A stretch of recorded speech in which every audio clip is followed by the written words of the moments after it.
مسلکی یا باہمی الجھاؤ، نظریاتی اختلافات اور دیگر آپ کا کسی سے ذاتی تناؤ اگر قائم ہوتا ہے تو کبھی بھی اخلاقیات کو اپنے ہاتھ سے نہ چھوڑنا۔ یہ آج صاحب عرس کی وساطت سے میں آپ کے نام نصیحت کر رہا ہوں، چونکہ میں اپنی آنکھوں سے دیکھ رہا ہوں کہ جس ماحول میں ہم لوگ داخل ہو گئے، وہ لوگ جو پہلے پبلک واش رومز کے اندر بیٹھ کر کے گندے اور غلیظ جملے لکھا کرتے تھے، وہی لوگ اب سوشل میڈیا پہ آ کے بیٹھ گئے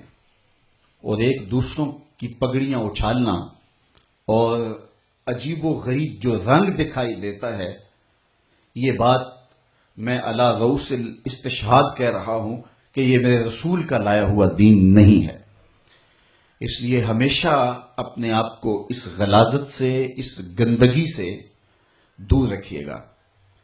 کسی مفکر نے کہا تھا کہ جو گمراہی عقیدت اور دین کے راستے سے آتی ہے وہ بہت گہرے قدم جما لیتی ہے اور دیر پا ہوتی ہے۔ اس لیے کسی بھی بنیاد پر آپ اخلاقیات سے نیچے نہ گریں اور اپنی زبان کی، اپنے لہجے کی، اپنے قلم کی اور اپنے خیالات کی حفاظت کریں۔ آقا کریم علیہ الصلوۃ والسلام کی زندگی، حضور علیہ السلام کی سیرت ہمارے سامنے موجود ہے، اور آقا کریم علیہ السلام نے جو ہمیں دین دیا ہے اور جس طرح سے رویوں کے اندر حسن اور جمال پیدا کرنے کی تلقین کی ہے، اور آقا کریم علیہ الصلوۃ والسلام کا اپنا عمل، حضور کے اصحاب کا عمل اور امت کے مشاہیر کا آج تک جو عمل ہے وہ ہمارے لیے خضر راہ ہے۔ تو اس لیے ہمیں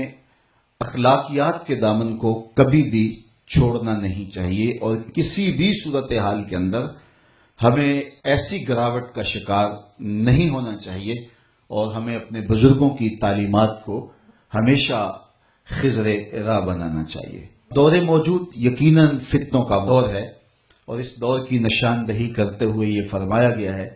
کہ آسمان سے فتنے یوں برسیں گے جس طرح بارش برستی ہے، اور آج ہر طلوع ہونے والا دن ایک نئی فتنہ سامانیہ لے کر کے طلوع ہوتا ہے۔ تو اپنے آباء و اجداد، اپنے مشائخ،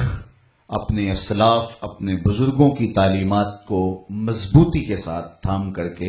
ہمیں منزل کی طرف آگے بڑھنا ہوگا۔ اور دوسری جانب میں جو آپ کی توجہ اس بات پہ دلائی، کم از کم جو میرے ساتھ روحانی انتساب رکھتے ہیں